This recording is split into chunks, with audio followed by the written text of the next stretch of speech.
السلام علیکم ورحمۃ اللہ وبرکاتہ۔ وعلیکم السلام ورحمۃ اللہ وبرکاتہ۔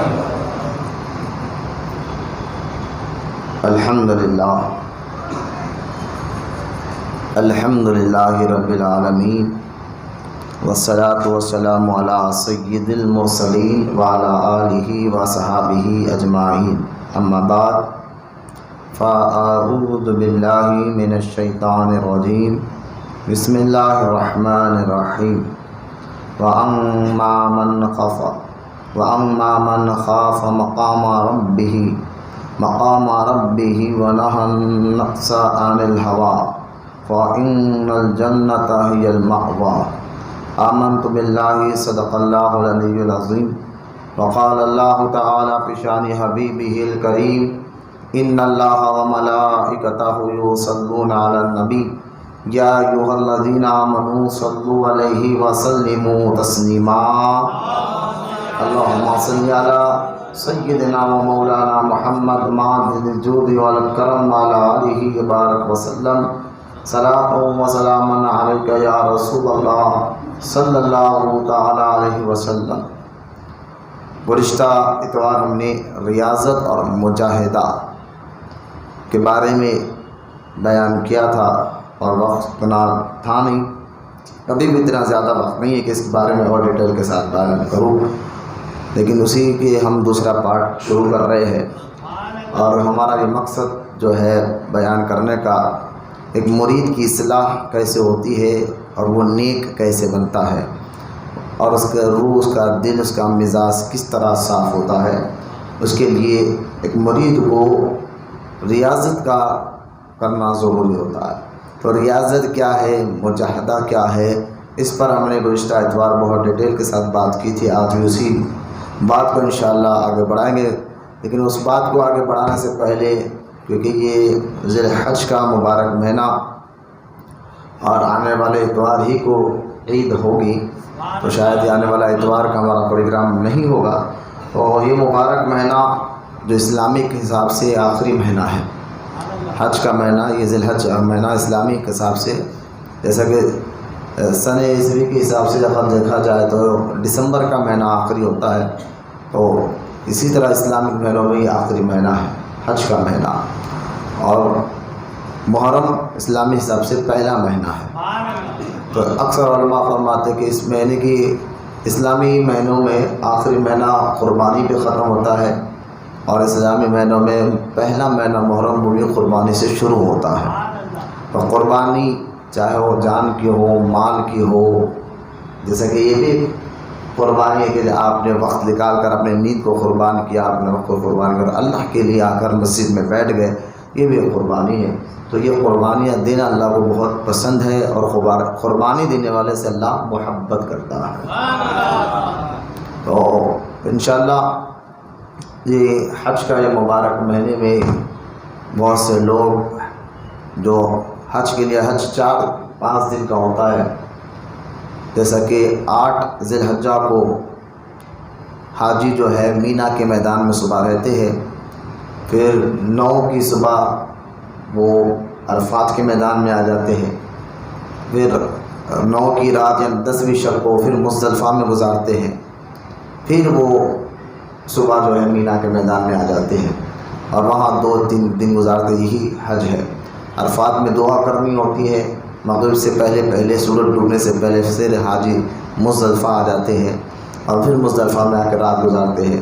تو یہ حاجیوں کے لیے عرفات کا دن اور مزدلفہ کی رات حاجیوں کے لیے شب قدر سے کروڑوں زیادہ بہتر ہے، کیونکہ شب قدر کب ہے کوئی پکا نہیں بول سکتا، بس آخری رمضان مبارک کے 10 دنوں میں اس کو تلاش کرنا ہوتی ہے، 10 راتوں میں، اس میں سے 10 راتوں میں سے 6 تاخرات ہوتے ہیں، ان تاخراتوں میں 6 یا 5 ہوتے ہیں، جو بھی ہے اس کو تلاش کرنا ہوتا ہے، اور جس کو مل گئی، نہیں ملی، لیکن اگر مل بھی جائے تاخرات اس کو، تو یعنی شب قدر مل بھی جائے تو اس کے صغیرہ گناہ معاف ہوتے ہیں، چھوٹے گناہ، اور اس کو اللہ عبادت کا ثواب عطا فرماتا ہے۔ لیکن عرفات کا دن اور مزدلفہ کی رات، حدیث پاک میں آتا ہے عرفات کے دن جو حاجی حج کے میدان میں، عرفات کے میدان میں کھڑے ہوتے ہیں، اللہ ان کے سارے کبیرہ گناہوں کو معاف فرما دیتا ہے۔ یہاں تک کہ حدیث پاک میں حضور نے فرمایا جس نے یہ سوچا کہ میرے تو بہت گناہ، میں معاف کیسے ہوگا، تو یہ سوچنا گناہ ہوگا۔ یعنی عرفات کے میدان میں ٹھہر کر حاجی اگر یہ سوچے میرے تو گناہ معاف نہیں ہوں گے، تو ایسے سوچنے والے کو گناہ ہوگا، کیونکہ عرفات کے میدان میں اللہ سب کے کبیرہ یعنی بڑے گناہوں کو، یعنی اس لیے یہ عرفات کا دن اور مزدلفہ کی رات شب قدر سے افضل ہے کہ یہ دن اور رات کس تاریخ کو ہو یہ پکا معلوم بھی ہے۔ شب قدر کی کوئی پکی تاریخ نہیں، مگر کہ یہ دن اور رات کی پکی تاریخ معلوم ہے کہ یہ 9 کو عرفات کا دن ہوتا ہے، 10 کی شب کو مزدلفہ کی رات ہوتی ہے، تو 9 کو کبیرہ گناہ معاف ہو جاتے ہیں اور 10 کو حقوق العباد کی جو غلطیاں وہ معاف ہو جاتے ہیں۔ حقوق العباد تو حقوق اللہ، حقوق العباد جو ہے 9 یہ 10 کی شب کو اللہ معاف فرما دیتا ہے۔ تو یہ مبارک مہینے میں حاجیوں کو تو یہ ہے، لیکن جو حج کے لیے نہیں جا سکا وہ قربانیاں اگر وہ صاحب نصاب ہے، اللہ پاک نے ان کو دیکھیے قربانی دینے کی جو 6 شرطیں ہیں، ان 6 شرطیں جس کے اندر پائی جائے تو وہ قربانی اس پر واجب ہو جاتی ہے۔ ان 6 شرطوں میں پہلی شرط ہے ایمان کا ہونا، اور دوسری شرط ہے مقیم ہونا، مسافر پہ قربانی واجب نہیں، اور تیسری شرط ہے بالغ ہونا، مجنون اور پاگلوں پر قربانی، اور بالغ ہونا چھوٹے بچوں پر قربانی واجب نہیں۔ چوتھی شرط ہے عاقل ہونا، عقل مند ہونا، پاگلوں اور مجنوں پر جو ہے قربانی واجب نہیں ہے۔ اور 5ویں شرط ہے صاحب نصاب ہونا، اور صاحب نصاب کے لیے میں انشاءاللہ آگے بتاؤں گا۔ 6ویں شرط ہے وقت کا ہونا۔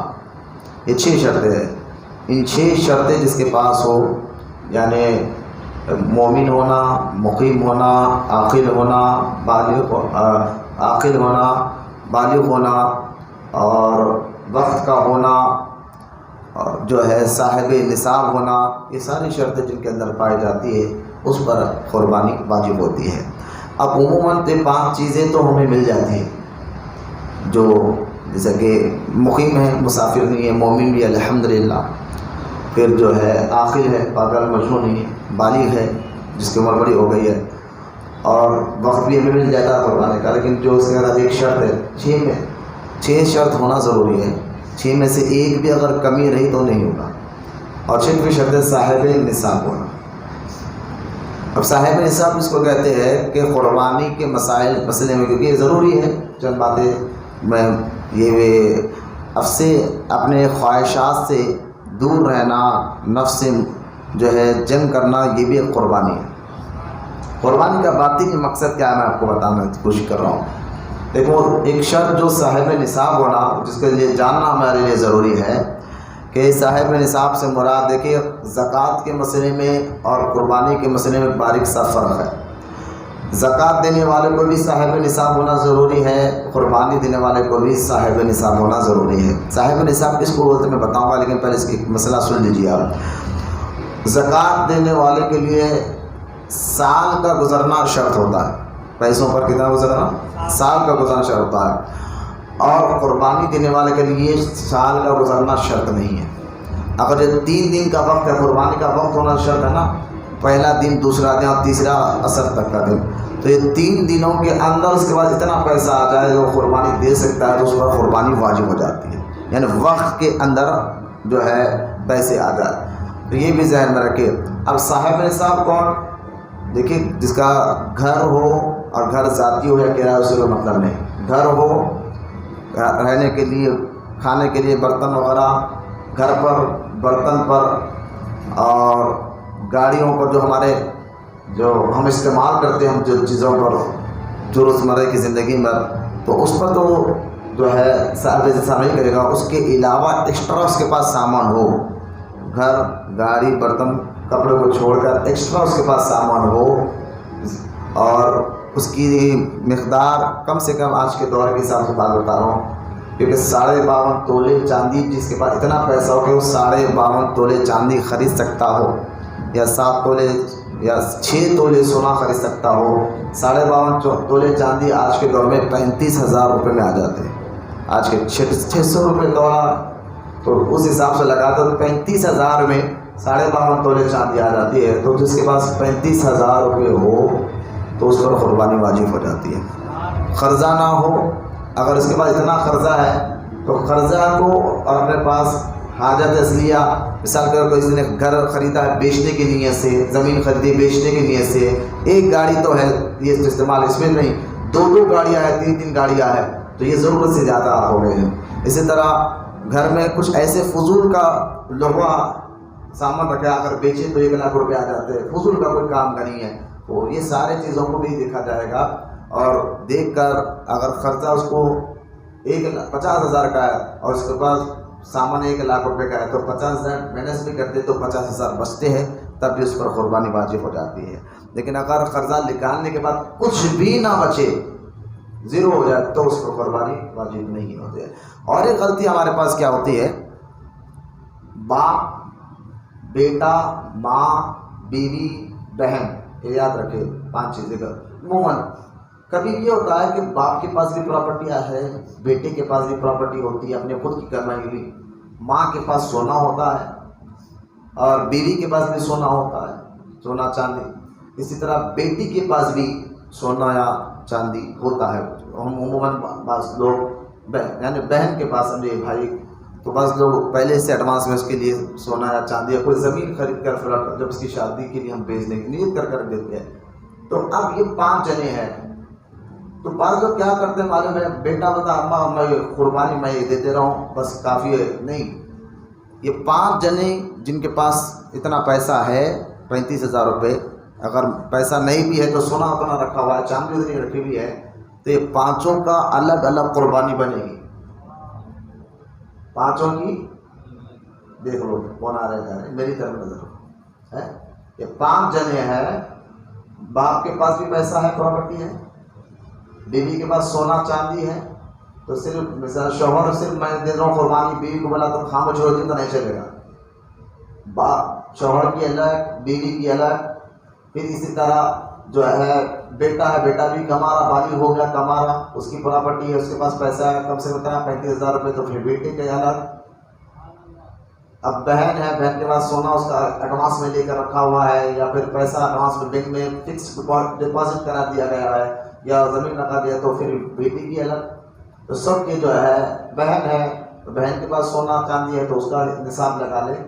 تو لہٰذا یہ ہمارے پاس بہت زیادہ گڑبڑی ہوتی ہے کہ ہم سمجھتے ہیں کہ کوئی گھر میں صرف ایک بھی آدمی قربانی دے، یعنی کہ قربانی 5 لوگوں پر کبھی واجب ہوتی ہے، گھر کے 5 افراد پر، اور دیتی ایک قربانی، اور سمجھتے کہ بس ایک قربانی کرنا یہ جو نہیں، قربانی جو ہے ہر صاحب نصاب اور عاقل اور بالغ پر واجب ہے، عاقل اور بالغ پر واجب ہے، تو ایک دینے سے نہیں چلے گی۔ اگر پراپرٹی جن کے پاس ہے، چاہے یہاں تک کہ رحمت قرآن صلی اللہ علیہ وسلم نے جب عورتوں کو زکوٰۃ کے معاملے میں کہا، ارشاد فرما کے زکوٰۃ نکالو، تو عورتوں نے عرض کیا تھا یا رسول اللہ صلی اللہ علیہ وسلم، ہمارے پاس تو پیسہ ہوتا نہیں سوائے زیور کے، اگر شوہر دے تو جمع کر، ہم کہاں سے لائے؟ تو حضور نے فرمایا زیور بیچ کر دو۔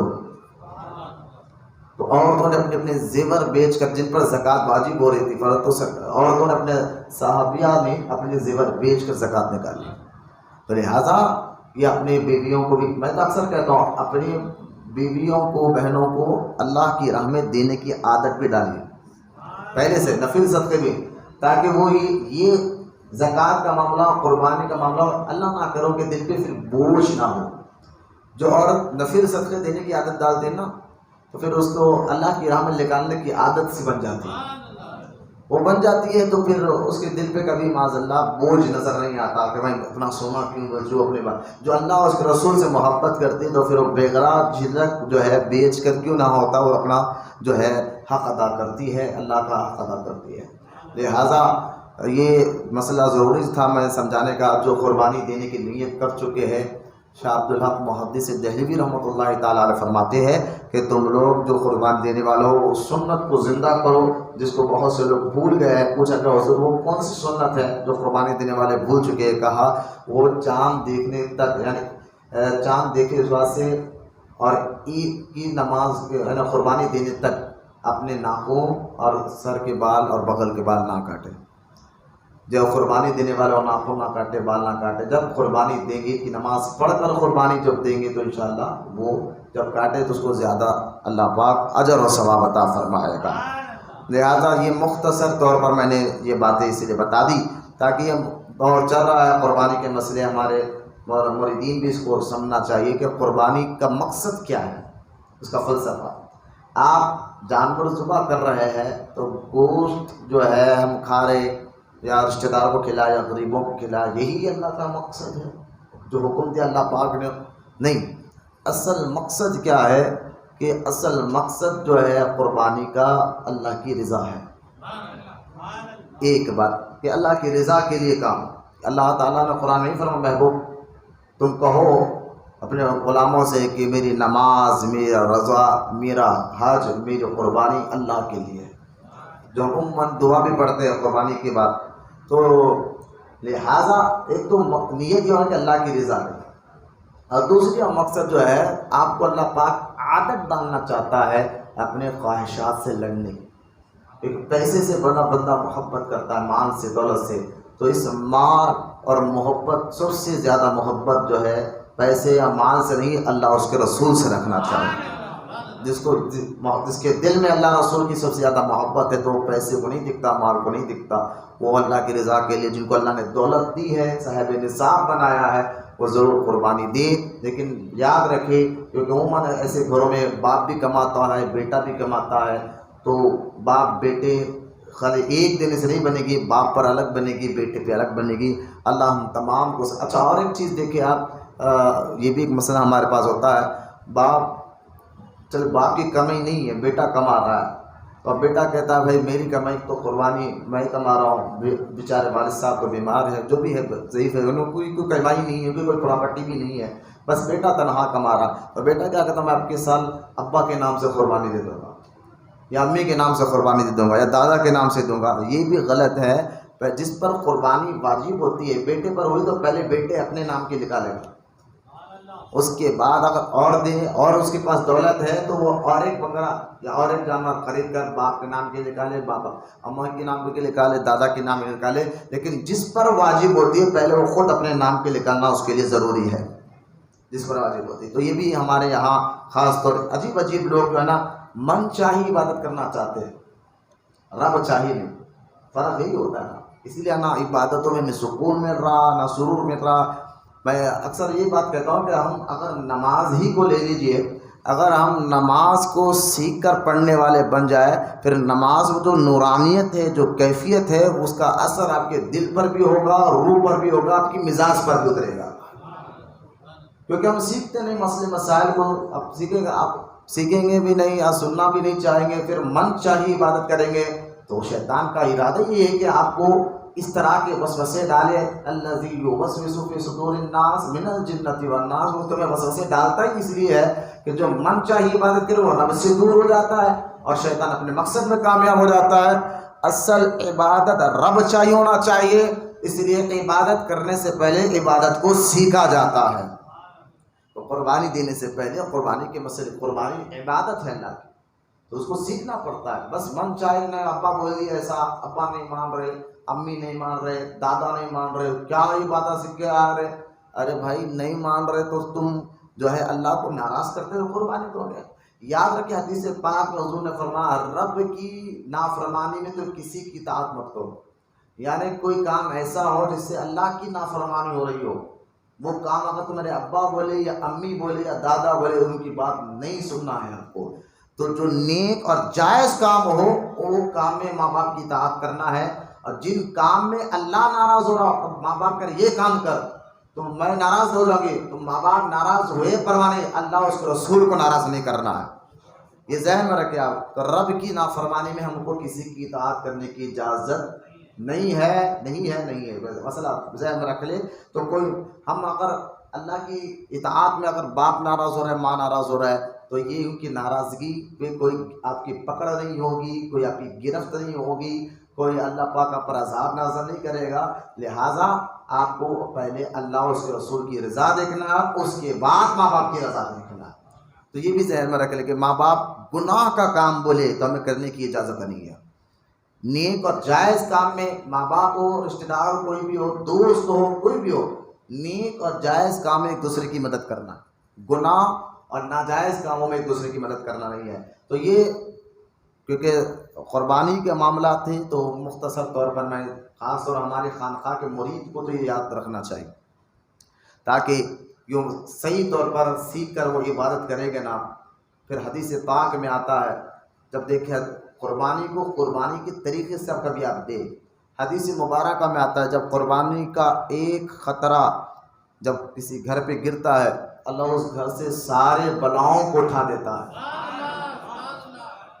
پھر اس گھر میں خیر اور برکت کو اللہ داخل فرماتا ہے جہاں قربان ہوتی ہے. پھر قربانی کے جانور کے بال کے برابر اللہ ہمیں نیکی عطا فرماتا ہے. لیکن یہ سارے فائدے ملیں گے کب؟ جب ہم صحیح طریقے سے اس کو ادا کریں گے. عبادت کا فائدہ تبھی آپ کو ملے گا تب اس کو سیکھ کر کریں گے. یہ لازم ہے، ضروری ہے. دیکھیں بھائی ہر ایک کمپنی بھی اپنا ایک رولز بناتی ہے کہ ہماری کمپنی میں اس طرح یہ وقت آنا ہے، یہ وقت کھانا ہے، یہ وقت بیٹھنا ہے، یہ وقت یہ کام کرنا ہے. اس رولز کے خلاف کام کریں گے تو کمپنی والے بھی آپ کو نکال دیں گے. آپ کی محنت، آپ کی صلاحیت کو نہیں دیکھیں گے، بس جو رولز فالو نہیں کر رہا اس کو ختم کر دیں گے. تو اسی طرح آپ اگر شریعت کو فالو نہیں کرو گے تو آپ کی ساری محنت بیکار جائے گی، سارا پیسہ بیکار جائے گا. اس لیے خدا کے واسطے دین کو سیکھے سمجھے اور عبادتوں کو سیکھے سمجھ کر جب اللہ کی عبادت کی جاتی ہے تو اللہ پاک پھر ہمیں بے شمار انعامات بھی عطا فرماتا ہے. یوں سمجھے کہ جہالت اندھیرا ہے. اندھیرا ہے نا، یہ جہالت ہے. اس کی مثال جہالت ہے. اگر اندھیرے میں ہم کو کچھ دکھتا نہیں، اگر اس میں لائٹ روشن کرے تب ہمیں دکھتا ہے، تو اندھیرا جہالت ہے. اور اس کو اگر آپ اس اجالے کو اجالا لانا چاہتے ہیں تو اس اجالے کا نام علم ہے. اجالے کا نام کیا ہے؟ علم ہے. تو جو علم آئے گا تو پھر عبادت بھی آسان ہوگی. علم آئے گا پھر عبادت بھی آسان ہوگی. ورنہ ایسے کئی روایت تاریخ میں آتے ہیں کہ لوگ جو ہے بغیر علم کے خالی عبادت کرتے ہوئے برسوں بیٹھ گئے لیکن وہ دوزخ میں گئے. اس لیے حضور رحمت کونین صلی اللہ علیہ وسلم نے فرمایا ایک سست عالم، ایک عالم ہے لیکن سستی بنا کرتا ہے عبادت، لیکن وہ سست عالم شیطان پر 1000 عابدوں سے زیادہ، عابد کہتے ہیں عبادت گزار کو، 1000 ایک نہیں 1000 عابد شیطان کو اتنا نقصان نہیں پہنچاتے. سست عالم شیطان کو اتنا نقصان پہنچاتا ہے کیونکہ وہ عابد خالی عبادت کرتے بیٹھا بغیر علم کے، بغیر علم کے خالی عبادت کرتے بیٹھا ہوا ہے. اور شیطان ہوتا ہے تو اس کو تو یوں ایک سے 1000 بھی بیٹھے شیطان کو کوئی فرق نہیں پڑتا. لیکن سست عالم اس کی جو ہے نا اس کو پانی پلا دیتا ہے اور وہ پریشان ہو جاتا ہے. تو علم ایسی چیز ہے اس سیکھنے سے ہمیں عبادت آسان ہوتی ہے،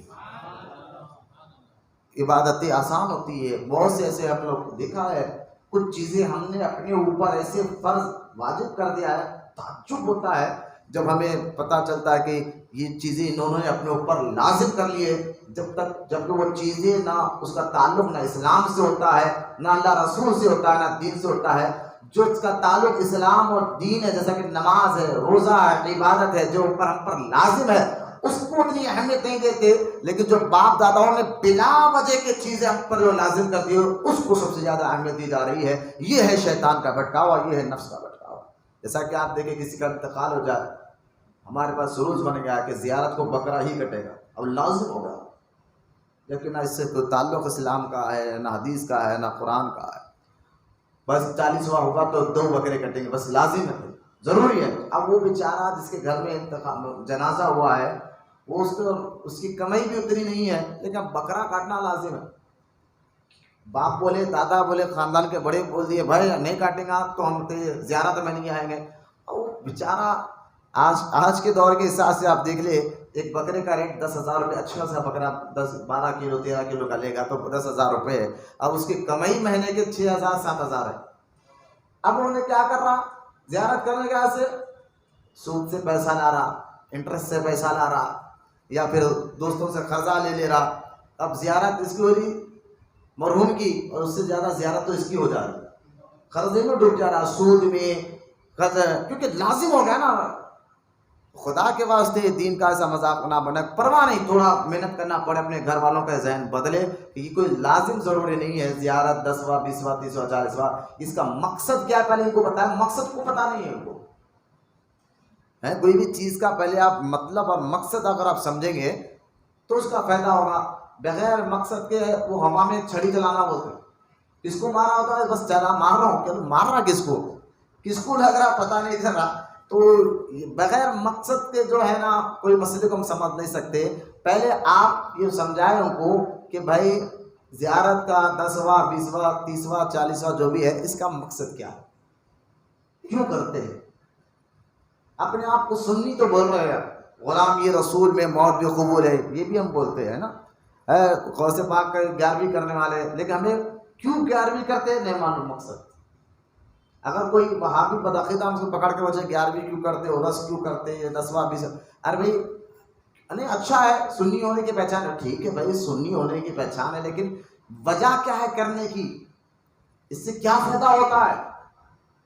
اب وہ سر گھجاتے ہیں بیٹھ جائیں گے، یہ جو بولتے ہیں بکرا کاٹا، کبھی ان سے پوچھو بیٹا کے، اچھا ہمارا ذرا بکرا تو کاٹتا لیکن زیارت کا مطلب بتا، زیارت کا مقصد بتائے، کیوں بکرا کاٹا؟ ہم باپ دادا سے سنتے ہیں، ارے بھائی باپ داداؤں کی نہیں، رحمت کونین صلی اللہ تعالیٰ علیہ وسلم جب مکہ میں کافر اور مشرکوں کو سمجھاتے تھے کہ یہ مذہب چھوڑو، اللہ کی عبادت کرو، بتوں کی عبادت چھوڑو، تو لوگ یہی جملہ بولتے تھے ہم باپ داداؤں سے کرتے ہوئے تو نئی بات بتا رہے ہیں ہمیں۔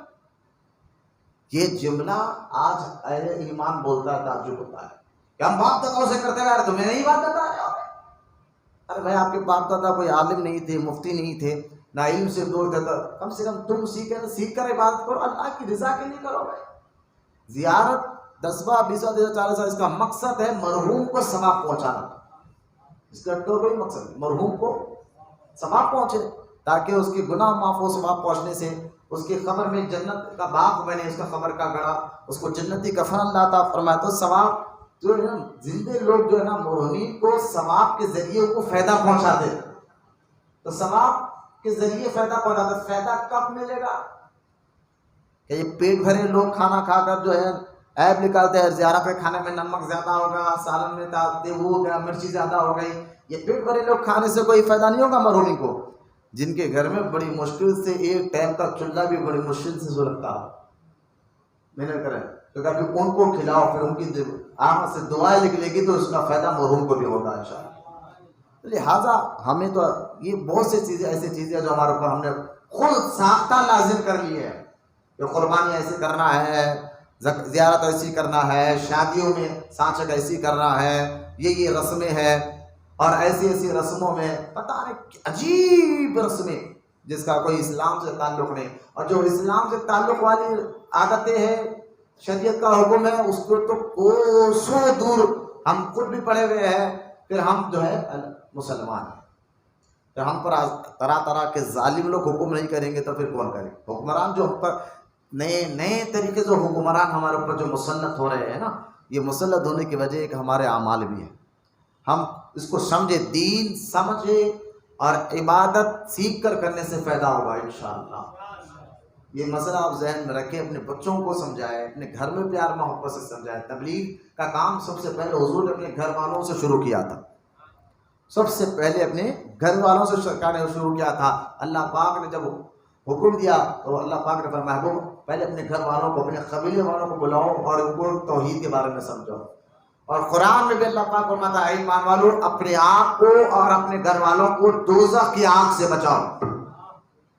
تو لہٰذا سب سے پہلا کام تبلیغ کا، دین کا، اگر آپ کو واقعی ہونا بھی چاہیے، واقعی اللہ رسول سے محبت، دین سے درد ہے نا، دین کا درد، شریعت کا، تو آپ یہ مزاج یہ ہونا چاہیے کہ میں تو خود عمل کر ہی رہا ہوں انشاءاللہ، اب یہی عمل میں اپنی بیوی کو بھی کراؤں گا، بچوں کو بھی کراؤں گا، پیار اور محبت سے ماں باپ کو بھی بتاؤں گا، گھر سے ماحول، جب گھر میں دینی ماحول آ جائے نا انشاءاللہ پھر دیکھیں وہ گھر وارے نیارے ہو جاتے ہیں۔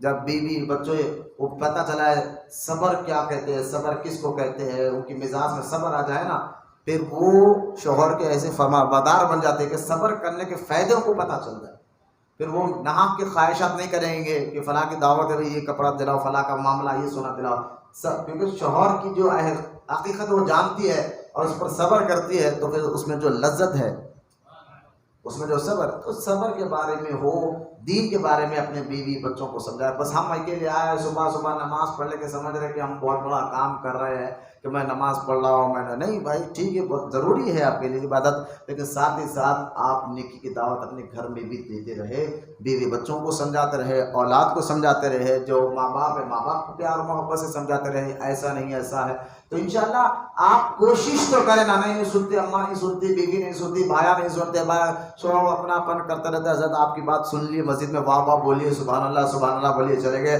بیوی سننے والی نہیں، بھایا سننے والے نہیں، بولے ایسا ہے نا، یہ بھی ایک شیطانی وسوسہ ہے۔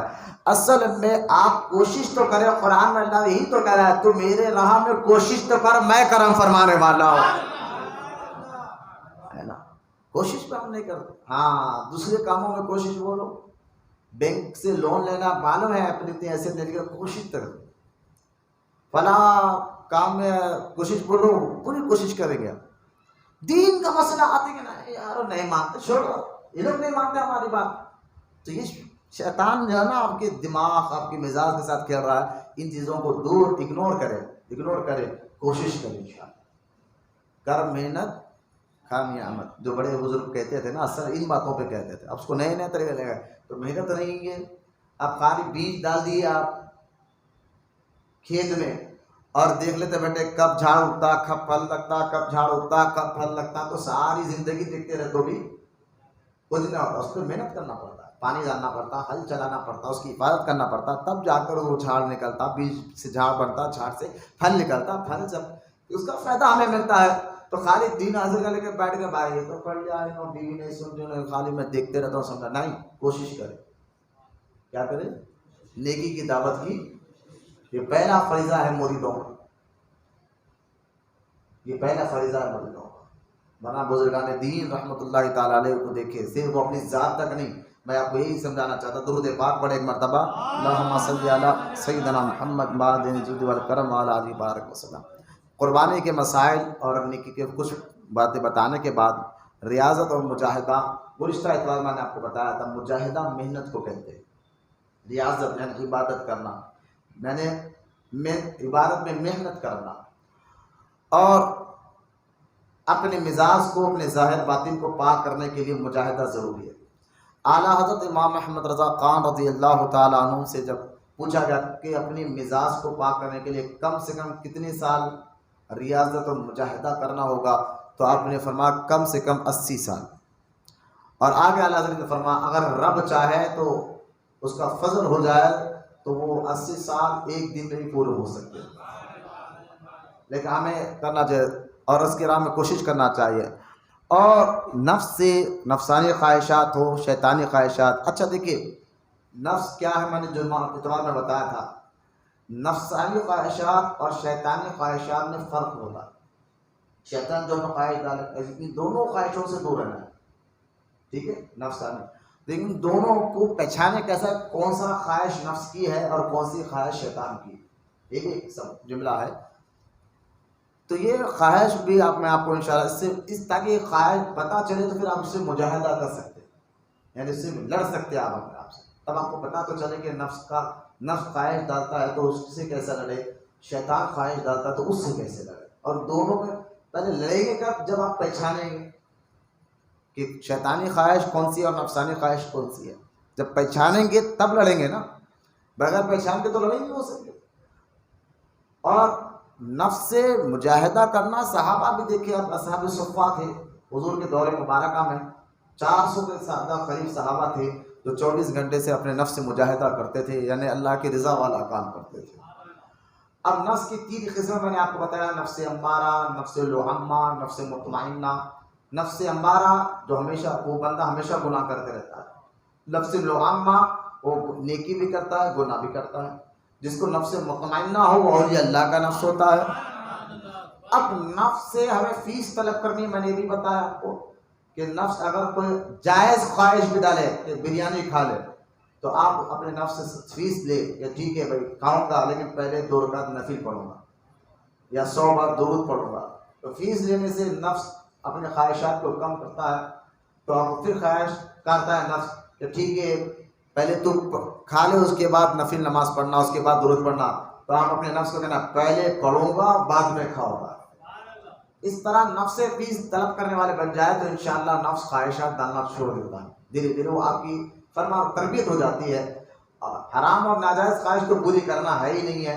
تو لہٰذا یہ ساری باتیں سمجھانے کے بعد اولیاء کرام بھی بڑے بڑے، ہم اگر بزرگان دین کے مجاہدے اگر دیکھیں تو بزرگان دین کا مجاہدہ ایسا ہوتا تھا جس سے سن کر سمجھ کر رونگٹے کھڑے ہو جائے. جیسا کہ آپ دیکھیں ایک بزرگ تھے، ان کے نفس نے خواہش ڈالی. اچھا پہلے خواہش آگے تو پہلے سن لیجیے دونوں میں فرق کیا ہوتا ہے تاکہ آپ کو آسانی ہو جائے آگے کا تقریر سننے کے لیے. نفس میں اور جو نفس کے میں اور شیطان کی خواہش میں فرق کیا ہوتا ہے. نفس جو خواہش ڈالتا ہے وہ خواہش پر جمے ہوا ہوتا ہے. جب تک آپ اس کو پوری نہ کریں تو سمجھ رہے ایک نفسانی خواہش.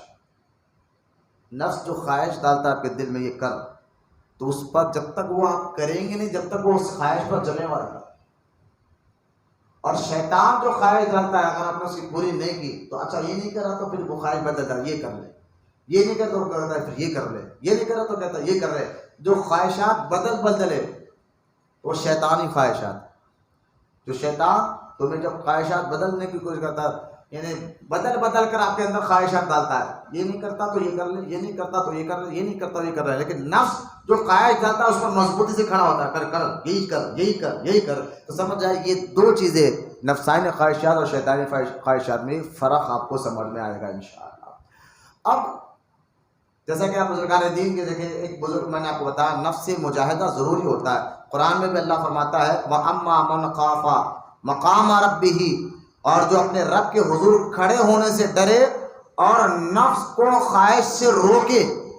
قرآن میں اللہ فرماتا ہے وَنَهَا النَّفْسَ عَنِ الْهَوَىٰ، جو اپنے نفس کو خواہش سے روکے بے شک اس کا جنت ہی ٹھکانہ ہے. اب یہ آیت مبارکہ سورہ نزعات کی ہے، 40 نمبر آیت نمبر 40. تو لہٰذا نفس سے فیس طلب کرنا ایک اچھا طریقہ ہے تاکہ وہ خواہشات زیادہ نہ ڈالے ہمارے دل دماغ میں. اور اس سے روح، اب میں آپ کو بتاتا ہوں حضرت بزرگان دین کے مجاہدے دیکھے. اچھا بزرگان دین اور علماء میں ہر عالم ولی ہوتا ہے اور ولی عالم بھی ہوتا ہے. یہ دونوں ذہن میں رکھے، ہر عالم ولی ہوتا ہے اور ہر ولی عالم بھی ہوتا ہے. جاہلوں کو اللہ ولایت نہیں دیتا. ہر عالم ولی ہوتا ہے اور ہر ولی عالم بھی ہوتا ہے. ہاں یہ اور بات ہے کسی کو اللہ خال میں غلبہ دیتا ہے. خال یعنی وہ قال اپنی تقریر اور تحریر کے ذریعے لوگوں کے دلوں کو اللہ تک پہنچا دیتے ہیں. خال کہتے ہیں اس کو. جو علماء کرام تقریر کے ذریعے تحریر کے ذریعے لوگوں کو اللہ اور اس کے رسول کی طرف بلا کر اور اللہ اور اس کے رسول کا سچا عاشق بنا دیتے ہیں. کسی کو اللہ خال میں غلبہ دیتا ہے جو عالم ہوتا ہے، اور کسی کو اللہ حال میں غلبہ دیتا ہے. حال میں یعنی وہ صرف نظر ڈال دے تو وہ اللہ کا محبوب بن جاتا ہے. خال اور حال کو آسان کر کے میں آپ کو بتاتا ہوں. ایک حدیث پاک میں مولانا روم رحمۃ اللہ تعالیٰ علیہ کی حدیث پاک کو مثنوی شریف میں لکھا ہے. آپ فرماتے ہیں کہ ایک بار حضرت سیدنا حنظلہ رضی اللہ تعالیٰ عنہ روتے حضور کی بارگاہ میں جا رہے تھے اور اپنے آپ پہ کہہ رہے تھے. حضرت حنظلہ رضی اللہ تعالیٰ روتے کہہ رہے تھے کہ حنظلہ منافق ہو گیا تھا. حالانکہ وہ صحابی ہے، جنتی ہے، لیکن وہ ان کی عاجزی تھی. وہ رو رہے تھے حنظلہ منافق ہو گیا. اپنے آپ کو کہ میں منافق تو نہ ہو گیا ابھی. وہ خوف ایک عاجزی کا منظر تھا. حنظلہ تو منافق ہو گیا، رو رہے. یہ سن اچھا یہ رونے میں بھی لذت ہے.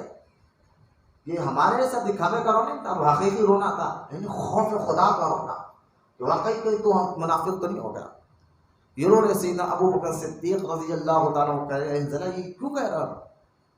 کہا اے ابو بکر جب ہم حضور کے ساتھ بیٹھتے ہیں تو ہمیں جنت اور آخرت ہی یاد رہتی ہے، لیکن جیسے ہی ہم حضور سے اٹھ کر گھر آ جاتے ہیں تو پھر ہم اپنے بیوی بچے کاروبار میں مصروف ہو جاتے ہیں، نہ ہمیں آخرت کی یاد رہتی نہ جنت کی یاد رہتی ہے. تو یہ تو ایک منافقوں کی جیسی عادت ہے، اس لیے میں یہ رو رہا ہوں. ابو بکر صدیق رضی اللہ تعالیٰ عنہ نے فرمایا کہ اے حنظلہ چلیے کیفیت تو ہماری بھی، اس کا جواب حضور سے ہی پوچھتے ہیں. وہ اللہ کے رسول کی بارگاہ میں یا رسول اللہ حنظلہ رو رہے، حضرت سیدنا حنظلہ رو رہے کہ میں منافق ہو گیا.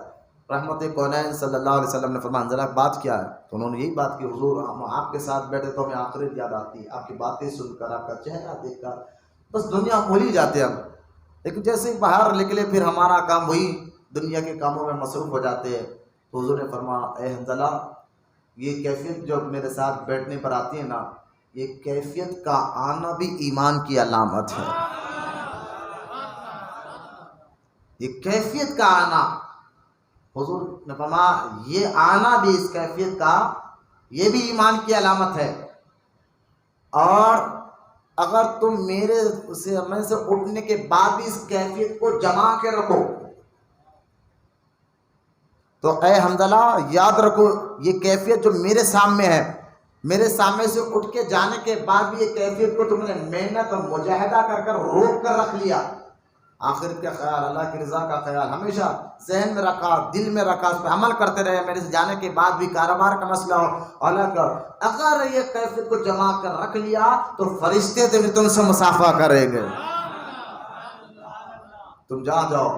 لہٰذا یہ کیفیت حدیث بیان کر فرماتی ہے خال اور حال کا مسئلہ ہے. تو بزرگان دی تو علماء اکرام بھی مجاہدہ کرتے ہیں، صوفیہ اکرام بھی مجاہدہ کرتے ہیں. اور مجاہدہ کیوں کرتے میں نے آپ کو بتا دیا. ایک تو اللہ کا حکم بھی ہے، خود حضور نے اپنے صحابہ سے مجاہدہ کروایا. اصحاب صفہ اس کی مثال ہے. خود حضور رحمت کونین صلی اللہ علیہ وسلم جن کے ذریعے ہمیں تربیت ملتی ہے، ہمیں دین ملا ہے. حضور اعلان نبوت سے پہلے غار حرا میں 40 دن کا چلا کر آتے تھے. ایک روایت میں 6 مہینے حضور غار حرا میں بیٹھ کر مجاہدہ کرتے تھے. حضور کو مجاہدے کی ضرورت نہیں ہے، وہ اللہ کے محبوب ہے، وہ اللہ کے محبوب ہے، لیکن وہ ہماری تربیت کے لیے، ہمیں سمجھانے کے لیے کہ مجاہدہ کرنے سے بندے کا دل اور دماغ بھی پاک ہوتا ہے، وہ اللہ کا محبوب بھی ہو جاتا ہے. لہٰذا اپنے آپ سے کبھی لڑا کرے آپ نفس سے، شیطان سے، کہ اگر نفس کہے کہ نماز نہ پڑھ تو پڑھ کر لے، نفس کہے کہ حلقے میں نہ جائے تو جا کر بتائے، الٹا کر بتائے. یہ آسان چیزیں ہم کر سکتے ہیں. اور نفس کو آسان توڑنے کے لیے نفس، جیسا کہ رحمت کونین صلی اللہ علیہ وسلم نے فرمایا کہ جنت تمہارے پاس سے 2 قدم پر ہے. پہلا قدم تم نفس پر رکھو، دوسرا قدم تمہارا جنت میں. تو اب نفس کو آسان کر کے میں بتا رہا ہوں. اگر آپ چاہتے کہ مجاہدہ کرے، چلتے پھرتے اٹھتے بیٹھتے، ہم جنگلوں میں بیٹھے. اب جنگلوں میں بیٹھنے کے لیے کون لوگ ہیں میں آپ کو بتاتا چلوں کون لوگ ہیں. تو اعلیٰ حضرت رحمۃ اللہ تعالیٰ علیہ فرماتے ہیں گوشہ نشینی کے لیے آدمیوں کی 3 قسمیں ہوتی ہیں. کتنے؟ 3 اعلیٰ حضرت فرماتے ہیں. ایک مفید، اور دوسرا مستفید، اور تیسرا منفرد. اب یہ تینوں کے بارے میں اعلیٰ حضرت فرماتے ہیں مفید وہ ہے جو دوسروں کو فائدہ پہنچائے، مفید وہ ہے جو دوسروں کو فائدہ پہنچائے، اور مستفید وہ ہے کہ جو دوسروں سے فائدہ حاصل لے. مفید وہ جو دوسروں کو فائدہ پہنچائے، اور مستفید وہ کہ دوسروں سے فائدہ حاصل کرے، اور منفرد وہ کہ دوسروں سے فائدہ لینے کی اسے حاجت نہ ہو اور دوسروں کو فائدہ پہنچا سکتا ہو. تو مفید اور مستفید کو، یعنی جو فائدہ لینے والا ہے اور جو فائدہ دینے والا ہے، یہ دونوں کے لیے حرام ہے گوشہ نشی کرنا. دونوں کے لیے، جو فائدہ لینے والا ہے اور جو فائدہ دینے والا ہے، اللہ فرمائے دونوں کے لیے حرام ہے کہ وہ گوشہ نشی کی زندگی گزارے. جائز نہیں ہے، کیونکہ وہ فائدہ لینے والا بھی ہے، دینے والا بھی ہے. لیکن جو منفرد ہے وہ دوسروں کے سے فائدہ تو نہیں لیتا لیکن دوسروں کو فائدہ پہنچا سکتا ہے، اتنی قابلیت اس کے اندر ہے. تو ایسے کے لیے جائز ہے وہ گوشہ نشینی رہے. یعنی فائدہ تو لیتا نہیں لیکن اس کے اندر ایک قابلیت اللہ پر نے پیدا فرمائی، وہ دور رہ کر بھی لوگوں کو فائدہ پہنچاتا ہے، تنہائی میں رہ کر بھی لوگوں کو فائدہ پہنچاتا ہے، جنگل میں رہ کر بھی لوگوں کو فائدہ پہنچاتا ہے. ورنہ ان کے لیے گوشہ نشین کرنا جائز ہے. ورنہ جو لینے والا ہے، جو دینے والا ہے، وہ گوشہ نشین نہ کرے. یہ ذہن میں رکھ لیا آپ. اب اولیاء اکرام اور علماء اکرام کا جو مجاہدہ کا طریقہ، یہ 2 طریقہ ہے. اولیاء اکرام یا تو اس قابل کے ہوتے تھے وہ تنہائی میں رہ کر بھی لوگوں کو فائدہ پہنچاتے تھے، وہ گوشہ نشین. کہ بعض اولیاء اکرام میں صرف فائدہ لینے کی صلاحیت تھی، دینے کی نہیں. یہ الگ الگ رتبے اور مقامات ہیں۔ علماء اکرام وہ ہوتے ہیں جو عوام میں رہ کر عوام کی غلطیوں کو شریعت میں انہوں نے غلطیاں کر لی ہے اس کو دور کرتے، لوگوں کو نیکی کی دعوت دیتے، بدعات سے ان کو دور رکھتے۔ اور یہ علماء اکرام کی ڈیوٹی ہے۔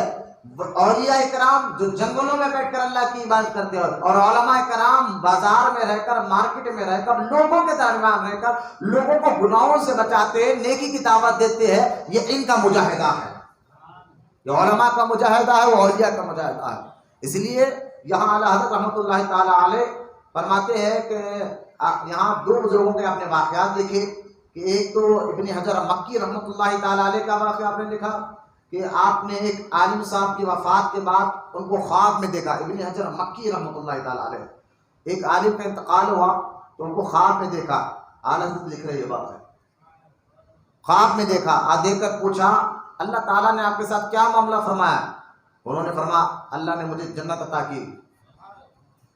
فرمایا جنت عطا کی گئی ہے نہ علم کے سبب بلکہ حضور صلی اللہ علیہ وسلم کے ساتھ ان کی نسبت کے سبب، جو کتے کو رائے کے ساتھ ہوتی ہے، یعنی ہر وقت بھوک بھوک کر بھیڑوں کو بھوکے جا، بھیڑوں سے ہوشیار کرے، بھیڑیوں سے ہوشیار کرتا رہے، یعنی ہر وقت بھوک بھوک کر بھیڑوں کو بیڑیوں سے ہوشیار کرتا رہے، مانے نہ مانے یہ ان کا کام ہے۔ سرکار نے فرمایا بھوکے جاؤ، بس اس قدر نسبت کافی ہے، لاکھ ریاضتیں لاکھ مجاہدے اس نسبت پر قربان۔ جس کو یہ نسبت حاصل ہے اس کو کسی مجاہدے اور کسی ریاضت کی ضرورت نہیں ہے۔ جو علماء اکرام اپنی تقریر کے ذریعے لوگوں کو مثال دے رہے والے میں، جو میں نے تقریر کے ذریعے لوگوں کو ہوشیار کیا بدعتوں سے، بدعقیداؤں سے، بد مذہبوں سے، گناہوں سے، نیکی کی طرف بلا، چاہے وہ مانے یا نہ مانے، لیکن یہ جو میں تقریر کرتا اس نسبت کی بدولت اللہ نے مجھے معاف فرما دیا۔ تو علماء کرام کا یہ مجاہدہ اور اولیاء کرام کا وہ مجاہدہ۔ اس لیے ایک اور واقعہ لکھا کہ جب ابن سیرین کا، علامہ ابن سیرین کہتے ہیں جب ان کے دور میں بدعتیں زیادہ ہونے لگے، حرام ناجائز کام زیادہ ہونے لگے، تو یہ اب جنگل کی طرف آپ ابن سیرین گئے اور جا کر جو ہے وہاں جو جنگل میں بیٹھنے والے علماء اکرام، عالم اکرام جو نفس کا مجاہدہ کرنے کے لیے، عبادت کے لیے بیٹھے تھے، ان کو جا کر کہا چلو تم تو یہاں جنگل میں بیٹھے ہو، اب جنگل میں بیٹھ کر اپنی ذات کو فائدہ پہنچا رہے ہو، لیکن باہر نکلو، عوام کو لوگ لوٹ رہے ہیں، لوگ بدعت میں جا رہے ہیں، گناہ میں مبتلا ہو رہے ہیں۔ تو ابن سیرین کہتے ہیں جو جنگل میں بیٹھنے والے علماء نے کہا اب بس ہم تو کچھ کر نہیں سکتے، ہم یہیں رہیں گے، دعا کریں گے، آپ جائیے، یہ آپ کا کام ہے۔ پھر آپ مارکیٹ میں آئے، لوگوں کو گناہوں سے بچایا اور نیکی کی دعوت دیتے رہے۔ یہ ابن سیرین کا بھی ایک واقعہ، اور ابن حجر مکی رحمۃ اللہ تعالیٰ کی دوسرا واقعہ۔ یہ دو واقعے میں آپ کو پتہ چلا کہ علماء کرام اپنے تحریر کے ذریعے، اپنے تقریر کے ذریعے، یہ بھی ان کا ایک مجاہدہ ہوتا ہے، اور یہ اعلیٰ قسم کا مجاہدہ۔ آج کے دور میں گوشہ، میں تو کہتا ہوں آج کے دور میں گوشہ نشینی، میں نے بتایا گوشہ نشینی کی جو 3 قسمیں اعلیٰ حضرت نے بھی بیان فرمائی، اور فرما مفید اور مستفید، جو فائدہ لینے، ہم تو وہی ہے، یا تو فائدہ لینے والے ہیں یا ہم کو جو معلومات ہیں ہم دوسروں کو فائدہ پہنچانے والے ہیں، دو ہے نا، جو ہم فائدہ لیں یہ فائدہ پہنچا رہے ہیں۔ تیسری قابلیت ہمارے پاس ہے نہیں کہ بغیر کسی کے فائدہ لیے لوگوں کو فائدہ پہنچائیے، اولیاء اللہ کا مقام ہوتا ہے۔ لہٰذا ہم یہ 2 قسم میں آتے ہیں، تو فائدہ لینے والے ہم ہیں یا فائدہ پہنچانے والے ہم ہیں، لہٰذا ہمارے لیے گوشہ نشینی کرنا حرام ہے، جو اعلیٰ حضرت نے بیان فرمایا۔ اور یہ مجاہدہ، ریاضت اور مجاہدہ کا فرق میں نے آپ کو بتانے کے بعد میں آپ کو بتاتا چلو شیطانی خواہش اور نفسانی خواہشات کی قسمیں میں نے آپ کو بتا دی۔ نفس اپنے خواہش پر جمع ہوا ہوتا ہے، یہ نفسانی خواہشات، اور شیطان اپنے خواہش کو بدلتے رہتا ہے، شیطان اپنے خواہش کو بدلتے رہتا ہے، یہ شیطانی خواہشات۔ ان دونوں سے اب آپ دیکھیں بزرگان دین کیا تھے۔ اگر ہم بزرگان دین کے نفس کو لڑنے کے طریقے کو ہم دیکھیں، میں اب یہ آسان کر کے بتاؤں گا لیکن پہلے آپ سنیں۔ جیسا کہ ایک بزرگ تھے، اعلیٰ حضرت نے واقعہ لکھا، ان کو دل چاہا کہ انار کھائے، یعنی نفس نے خواہش ڈالی انار کھانے کی، تو آپ 30 سال تک انار کو ہاتھ نہیں لگا۔ کتنے سال تک؟ کیونکہ نفس نے خواہش ڈالی تھی، میں نے ابھی بتایا نفس اپنے خواہش پر جمع ہوگا، یہی کر، شیطان اپنے خواہشات کو بدلتے رہتا ہے۔ تو 30 سال ہو گئے آپ نے انار کو ہاتھ نہیں لگا۔ آخرکار رحمت کونین صلی اللہ علیہ وسلم خواب میں تشریف لائے اور لا کر کہا کہ کبھی نفس کو تو طبیعت کے لیے نفس کے خواہش کے لیے تم تھوڑا بہت انار کھا لیا کرو. تو اب خواب سے بیدار ہوئی, یہ رسول پاک کا حکم ہے کہہ کر آپ نے انار کو کھایا. 30 سال کے بعد, کتنے سال کے بعد پھر آپ کے نفس نے آپ کو خواہش ڈالی کہ تو جو ہے دودھ پی لے, تو آپ نے فرمایا پھر 30 سال انتظار کرنا پڑا. ہو سکتا ہے پھر 30 سال کے بعد حضور خواب میں آ جائے تب ہے. تو یہ بزرگان دین اپنے جائز حلال خواہش سے بھی لڑتے تھے. انار کھانا کوئی حرام نہیں, دودھ پینا کوئی حرام نہیں, لیکن بزرگان دین جو ہے نا اپنے جائز اور حلال چیز سے بھی خواہش کو پورا اس لیے نہیں کرتے تھے کہ آج یہ بولے گا تو کل دوسرا بولے گا, پرسوں تیسرا بولے گا, تو اپنے جائز خواہشوں کو ہی بزرگان دین جو ہے روک دیتے تھے. تو ہم تو وہ ہے جو ہمارے حرام ناجائز خواہش کو ہم پوری کرنے میں جا کے نماز چھوڑ جا, سو جا یار, پیر دباتا نہ بھی ہوتا, سو جا بھی بہت ٹائم ہے, دیکھ لیں گے. نہیں تو ایک اور چیز ہوگا نا, پیر معاف کرتے تھے, معاف کرا تھے پیر, دیکھ لیتے نماز چھوڑو, داڑھی کاٹو, شریعت کی پابندی نہ کرو. ہاں 1-2 اتوار گئے تو پیر بچا. میں ایسا پیر نہ بننا چاہ رہا ہوں, نہ بنوں گا انشاءاللہ. میں آپ کو یہی دعوت دے رہا ہوں جو بزرگان دین کا طریقہ تھا کہ عمل کرو. اگر یہ کوئی بولے گا نا پیر دیکھ لیتے سب, میں وہ ڈھونگی پیروں کی طرح نہیں ہوں جو بولتے نا بس میرے ہمارا جیب گرم کرتے رہو, ہاتھ چومتے رہو, پیر چومتے رہو, اور پھر جو ہے تم جو چاہے کرو, نماز چھوڑنا ہے چھوڑو, داڑھی کاٹا ہے کاٹو, اماں کو گالی دو, باپ کو گالی دو, حرام کماؤ, سود کماؤ, سب میں دیکھ لیتا ہوں. ایسے پیر کو کسی خبر کے پاس بٹھا کر پوچھو کہ اچھا سب دیکھ لیتے, الگ باتیں, یہ خبر کے اندر کیا ہو رہا بتاؤ, نہیں بتا سکتے. تو نہ مزاج بھائی پیروں کے قریب جو واقعی پیر ہوتے ہیں نا, ان کے قریب بیٹھنے والا اگر چور بھی ہو تو ابدال بنتا ہے, رہزن بھی ہو تو رہبر بنتا ہے. تو لہٰذا اب یہ کبھی خواب خیال میں نہیں ہونا چاہیے کہ سب حضرت دیکھ لیتے, نہیں. ہاں ہمیں عمل بھی کرنا چاہیے. آپ دیکھ لیں, اس لیے مرید کی تو 2 قسمیں اعلیٰ حضرت نے بیان فرمائی, مرید تبرک اور مرید ارادت. تو ارادت والے مرید بنو, خالی تبرک کے طور پر مرید بنے, پھر سال میں ایک بار نظر آئے, عرس میں نظر آئے, 11ویں میں نظر آئے, فاتحہ میں نظر آئے, تربیت کچھ نہ لی, تو پھر اس پر نہ روحانی اثر آئے گا, نہ جسمانی اثر اس کو ملے گا, نہ اس کا روح کا تعلق ہمارے اعلیٰ سے تعلق ہوگا, نہ اس کو ورنہ دیکھیے جو غریب نواز رحمۃ اللہ تعالیٰ علیہ جب آپ نے مرشد سے مرید ہوتے ہیں, چند دن کے مجاہدے میں اس کمال تک خواجہ عثمان ہرونی نے غریب نواز کو پہنچایا تھا, صرف 2 انگلیوں کے اندر عرش نظر آ رہا تھا. پیر کی 2 انگلیوں کے اندر عرش نظر آ رہا تھا. تو انہوں نے محنت بھی کی تھی. ہمارا حال کیا ہے یار, صرف مرید بن کے نسبت کے طور پر نسبت حاصل کر لے, پھر ہماری زندگی گزر لے. خیر اس طرح کا مرید ہونا بھی ایک طریقے سے فائدہ ہے, لیکن اصل جو مقصد ہے مرید بننے کا وہ آپ کے اندر اچھائی داخل فرما, نیکی آپ کے اندر ہو, مزاج آپ کا اخلاق والا ہو, اور آپ نیکی کی محبت کرنے والے بنو. ورنہ بزرگان دین حلال خواہش کو بھی اتنے سال لگاتے تھے. جیسا کہ سرکار غوث پاک رضی اللہ تعالی عنہ سے ایک بار نفس نے خواہش ڈالی تھی گوشت کھانے کی. غوث پاک نے فرمایا ٹھیک ہے کھاؤں گا, لیکن پہلے ایک شرط ہے. بولے کیوں سی شرط؟ فرمایا 2 رکعت نفل میں پورا قرآن پڑھوں گا. یہ بزرگوں کا بڑا طریقہ. تو اب اتنے بڑے اگر ہمیں حلال خواہش بھی نفس ڈالے تو آپ کیا کریں, ہم اتنا بڑا تو کام نہیں کر سکتے, وہ تو غوث اعظم ہے, بزرگان دین ہے. ہم کہے کہ ٹھیک ہے بریانی کھانے کی خواہش ڈال, تو میں یہی کہہ رہا ہوں کہ آپ 100 بار درود پڑھنے کا فیس لیں, یا آپ 2 رکعت نفل پڑھنے کی فیس لیجیے. اس کے بعد آپ کھائے, پھر انشاءاللہ نفس کی خواہش کم ہوتی ہے, پھر نفس چھوٹے یعنی تربیت والا ہو جاتا ہے. جو بزرگوں نے فرمایا اگر بچہ چھوٹے چھوٹے دیکھتے ہوئے انگار کی طرف جائے, اس کو لال لال انگار ایک پھول کی طرح دکھتے ہیں, انگار کی طرف جائے تو بچے کو ماں ڈراتی ہے, تو ڈرانے کے بعد بچے کے قریب نہیں جاتا. دوسرے دن پھر کوشش کرتا ہے, پھر ماں ڈراتی ہے تو پھر وہ دور ہٹ جاتا ہے. تیسرے دن پھر وہ کوشش کرتا ہے, ماں پھر ڈراتی ہے. چوتھے دن پھر وہ بچہ اس انگار کی طرف دیکھتا ہی نہیں. یہ عادت ہو جاتی ہے ہمارے, سمجھ جاتے کہ کوئی غلط ہے. تو نفس بھی ایک بچے کی طرح, جب آپ اس کی تربیت کرنے لگے 1 دن 2 دن 3 دن, پھر چوتھے دن نفس اس خواہش کو کرنا چھوڑ دیتا.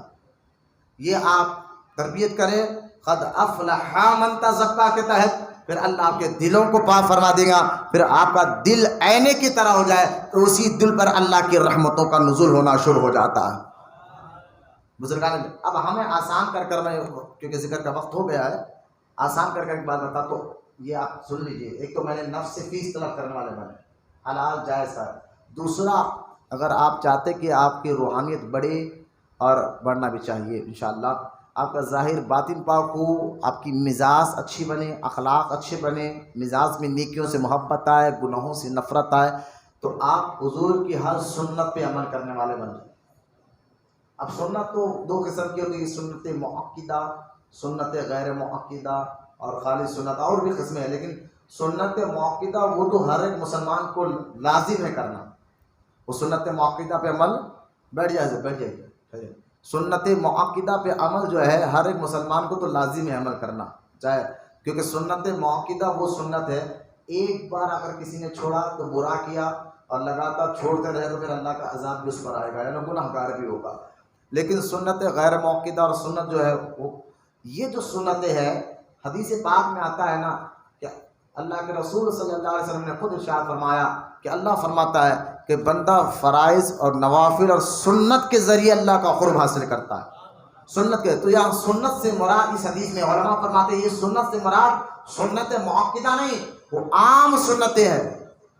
یہ سنت سے مراد سنت مؤکدہ تو ہر ایک کے لیے لازم ہے، لیکن جو ولی جن سنتوں کے ذریعے اللہ کے قریب پہنچتا ہے وہ عام سنتیں ہیں، ان سنتوں کے ذریعے وہ اللہ کا قرب حاصل کر لیتا ہے۔ عام سنتوں سے مراد کھانا کھانے کی سنت، پانی پینے کی سنت ہے نا، یہ جو سنتیں حالانکہ کرے ثواب نہیں کرے تو گناہ بھی نہیں ہے، لیکن اگر ان سنتوں پر عمل کرنے والے بن جائے تو انشاءاللہ بندہ اللہ کے قریب ہو جاتا ہے۔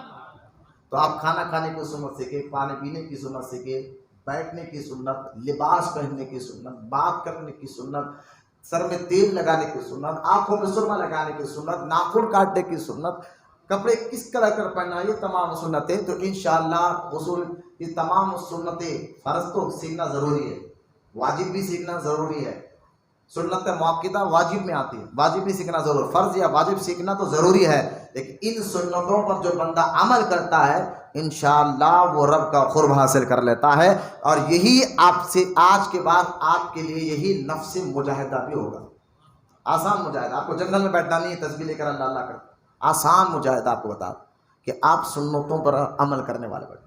مسواک سنت، مسواک کی سنت اپنا، میں کئی بار مسواک کے بارے میں بتاؤں، مرید سنتے ہیں لیکن چھوڑ دیتے ہیں۔ میں نے کہا دیکھو آپ کو میں، آپ کہہ رہے نا کہ حضرت کوئی آسان چیز بتائے تاکہ ہم اس پہ عمل کر کے اللہ کا قرب حاصل کریں، تو میں آسان مجاہدہ بتا رہا ہوں۔ کوئی نہیں بتاؤ کہ آپ جا کر 40 دن کا چلا کر لو، جنگل میں بیٹھ جاؤ، گھر میں بیٹھ جاؤ، یہ بڑی مشکل کا وقت نہیں بیٹھ سکتے، لیکن آسان چلتے پھرتے مجاہدہ، حضور کی آس نیت کرے کہ ہم حضور کی ہر سنت پر عمل کریں گے انشاءاللہ۔ انشاءاللہ اگر آپ عمل کریں گے تو یہ بھی آپ کے نفس سے ایک مجاہدہ ہوگا۔